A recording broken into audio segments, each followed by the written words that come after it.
In many ways, we are a shining city on a hill. But the hard truth is that not everyone is sharing in this city's splendor and glory. But there's another part to the shining city. The part where some people can't pay their mortgages, and most young people can't afford one. Where students can't afford the education they need, and middle-class parents watch the dreams they hold for their children evaporate. Fundamentally, my father was very concerned with how people were treated, and that was the arena that eventually drew him in. He was always the son of an immigrant. He was always an outsider, and that was his edge. And he said, who cares about what the audience wants to hear? It's about what you need to say.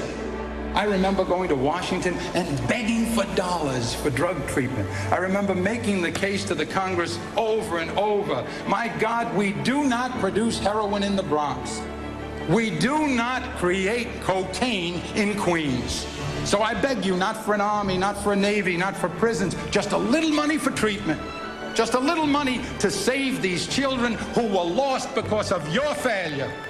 These battles were for real consequences and made a difference to real people. Those who endorse legalized abortions aren't a ruthless, callous alliance of anti-Christians determined to overthrow our moral standards.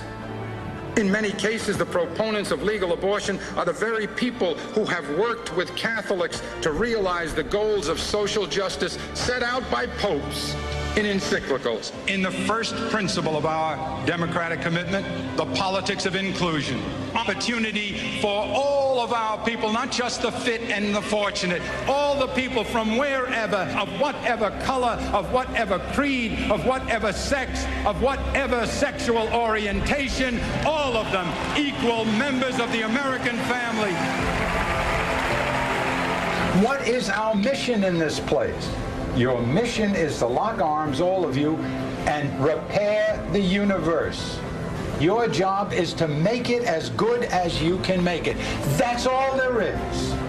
I believe my father's spirit lives in the hope of a young boy sitting in a failing public school. His spirit lives in a young girl pregnant and alone and in trouble. His spirit lives in all those outsiders, still living in the shadow of opportunity and still striving for their chance to join the family of New York.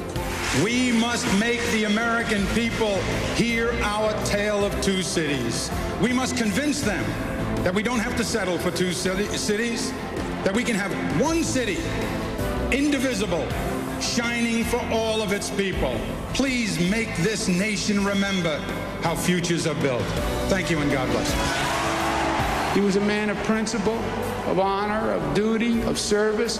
For Mario Cuomo, the purpose of life was clear: to help those in need and leave the world a better place.